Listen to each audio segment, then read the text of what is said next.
Iceman is what we get when folks attempt to move forward in public life unhealed.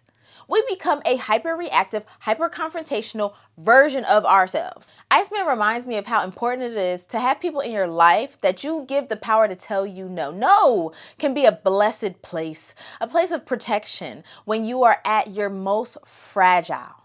No, you don't need to go to that party. No, you don't need to be at that man house. No, you don't need to start multi-level marketing. Imagine having 2 years and every resource at your disposal for mental health and still choosing your ego. I mean, you have enough money to buy the damn hospital, kick all the patients out, and have the whole staff cater to your shattered self-image because of this rat beef. The rest of us have unresolved trauma because we can't afford not to. If the church can't speak to our trauma, which it usually can't, we are goners, walking around one toe step away from crashing out.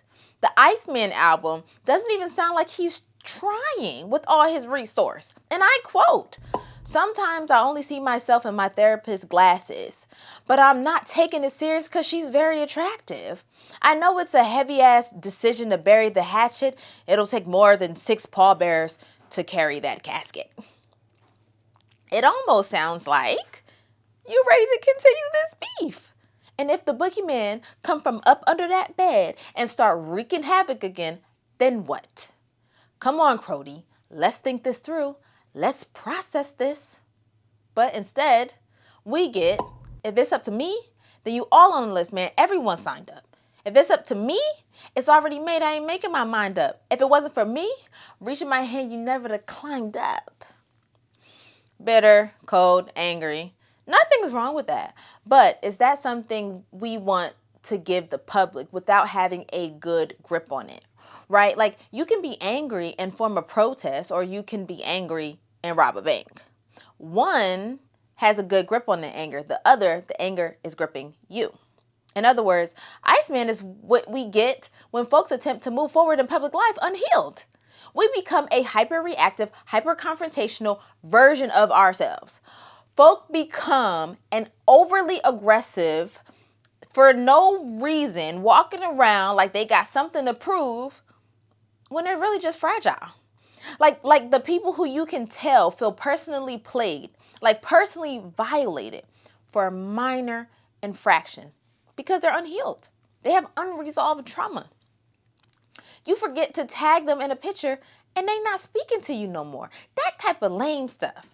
And while lame is the urban umbrella term that we place on everything, like weird, but the truth is folks are fragile, tender, if you will, another urban term. And that's where our community has to come in. Our friends that we give permission to tell us no. The folks who we give permission to hold us to our best. The ones that can recognize you are still in a fragile state. Let's see what happens if we work through the ice and melt it down.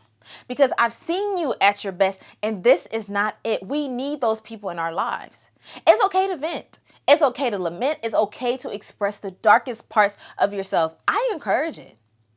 Both and we should keep in mind that those parts are fragile.